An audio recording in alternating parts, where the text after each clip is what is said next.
মুজিববাদীদের আমরা বাংলাদেশে গোপালগঞ্জে আর কোনোদিন দাঁড়া হতে দেব না। ইনকিলাব ইনকিলাব মুজিববাদ মুজিববাদ। জাতীয় নাগরিক পার্টি এনসিপির আহ্বায়ক মোহাম্মদ নাহিদ ইসলাম বলেছেন, আমরা আবারও গোপালগঞ্জে যাব। জীবিত থাকলে গোপালগঞ্জের প্রতিটি উপজেলায়, প্রতিটি গ্রামে কর্মসূচি করব। গোপালগঞ্জের প্রতিটি ঘরে জুলাই গণ অভ্যুত্থানের পতাকা উঠবে। গোপালগঞ্জ মুজিববাদীদের হবে না, বাংলাদেশপন্থীদের হবে। আজ বৃহস্পতিবার বেলা 11টার পর নিজের ভেরিফাইড ফেসবুক আইডিতে এক পোস্টে তিনি একথা বলেন। ফেসবুক পোস্টে নাহিদ বলেন, শহীদ বাবু মোল্লার গোপালগঞ্জ, শহীদ রথিন বিশ্বাসের গোপালগঞ্জকে আমরা পুনরুদ্ধার করব। মকসুদপুরে কোটালীপাড়ায় আমাদের শহীদদের কবর রয়েছে। এ মাটি মুজিববাদীদের হাতে দিব না। বাংলাদেশের 1 ইঞ্চি মাটিও মুজিববাদীদের হবে না ইনশাল্লাহ। তিনি আরও লেখেন, পুরো বাংলাদেশের প্রতি আমাদের যে কমিটমেন্ট, গোপালগঞ্জের প্রতিও আমাদের সে কমিটমেন্ট। গোপালগঞ্জের অধিবাসীদের প্রতি রাজনৈতিক বৈষম্য আমরা বিরোধিতা করি। গোপালগঞ্জ ও পুরো বাংলাদেশকে আমরা মুজিববাদী সন্ত্রাস ও ফ্যাসিবাদ থেকে মুক্ত করব। আওয়ামী লীগ যুগের পর যুগ ধরে গোপালগঞ্জের মানুষের জীবনকে বিপন্ন করেছে, মুক্তিযুদ্ধকে কলুষিত করেছে এবং সনাতন ধর্মাবলম্বীদের সাথে বেইনসাফি করেছে। আমরা বলেছি আমরা এই পরিস্থিতির পরিবর্তন ঘটাবো। তিনি বলেন, আমরা যুদ্ধের আহ্বান নিয়ে যাই নাই। আমাদের পূর্বঘোষিত শান্তিপূর্ণ কর্মসূচি ছিল।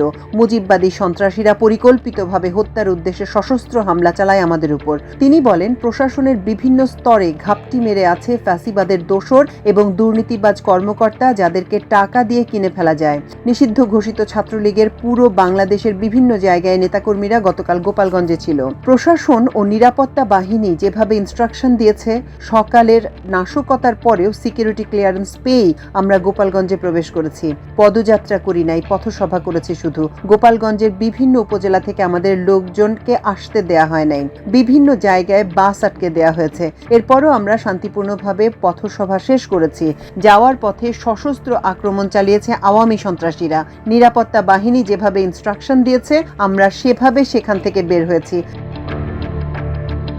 তিনি আরও লেখেন, আমরা 4 জনের মৃত্যুর কথা শুনেছি। কোনো বিচার বহির্ভূত হত্যাকাণ্ডকে আমরা সমর্থন করি না, প্রত্যাশা করি না। সন্ত্রাসীদের বিরুদ্ধে বিচারিক প্রক্রিয়ায় ব্যবস্থা নিতে হবে। প্রশাসন ও গোয়েন্দা সংস্থা যদি সঠিক সময়ে সঠিক পদক্ষেপ নিত, তাহলে এ পরিস্থিতি তৈরি হতো না। এর দায়ভার সরকার ও প্রশাসনকে নিতে হবে। আমরা পুরো ঘটনার সুষ্ঠু তদন্ত ও সন্ত্রাসীদের বিচার দাবি করছি। সুনির্দিষ্ট তথ্যের ভিত্তিতে সন্ত্রাসীদের গ্রেপ্তার করতে হবে। শুধু গোপালগঞ্জে নয়, সারা দেশে এই গ্রেপ্তার অভিযান চালাতে হবে। তিনি বলেন, আমরা কমিট করেছিলাম আমরা গোপালগঞ্জে যাব। আমরা গেছি এবং শহীদদের রক্তের শপথ নিয়ে ঘোষণা করেছি যে মুজিববাদকে গোপালগঞ্জ ও বাংলাদেশের মাটিতে দাঁড়াতে দেব না। তিনি গতকালের হামলার যারা প্রতিবাদ জানিয়েছেন, রাস্তায় নেমেছেন, তাদের প্রতি কৃতজ্ঞতা প্রকাশ করেন। মাল্টিমিডিয়া ডেস্ক, আমার দেশ।